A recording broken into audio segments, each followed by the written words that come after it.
President. I have carefully listened to you, Prime Minister, for 30 minutes. For me, even when you have spoken now, I would have silently listened to you. But you didn't talk about the ruling of the Constitutional Court. Because the ruling of the Constitutional Court is very clear. Article 1 and Article 19 of the treaty are null and void in Poland, are in contradiction with the Polish constitution. That's the decision of the Constitutional Court in Poland. And that is a constitution and treaty, Article 1 and Article 19, that you have accepted in 2004. That the peace government has accepted at the moment of the Lisbon Treaty. And these Article 1 and Article 19, you know what it is. Article 1 is an ever closer union. And Article 90 is the central role of the European Court of Justice. By the way, it's exactly for the same reasons that the hard Brexiteers went out of the European Union. For these two articles, Article 1 and 19. So, the sinister game that you are playing is very clear. The sinister game is that you are putting a politicized Constitutional Court inside Poland.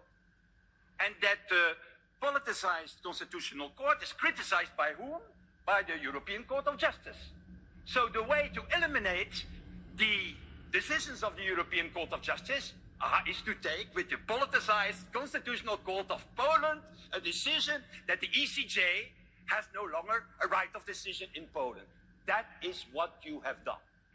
And what you have done, and what you defend here, because you are making references to others, to the French and the Germans, and there is something to say about the German Constitutional Court and so on. But they never did that.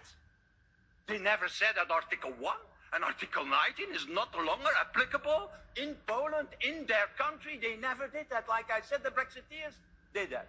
So what you have done is in fact putting an existential threat to your country, and most of all to the people, to the Polish people, who are the most pro-European people of the entire European Union. That is what you have done.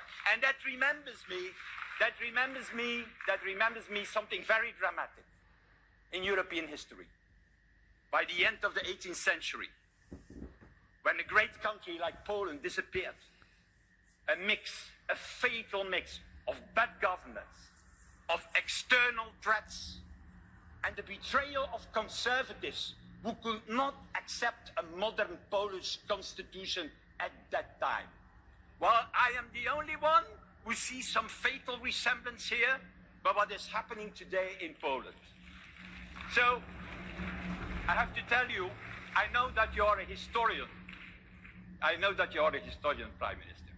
So I wanted, in fact, to start my speech and to end my speech with a classic historical book, The March of the Follies of Barbara Tuchner, because it remembers me what is happening in Poland today. It starts with a simple decision, and it goes in another decision and a further decision, and that is when the folly starts.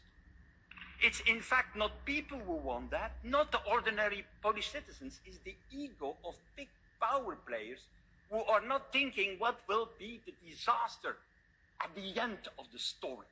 So my wish, Prime Minister, is please come back to these stupid decisions and end, together with the Polish people, this march of the folly that you have entered in 2050.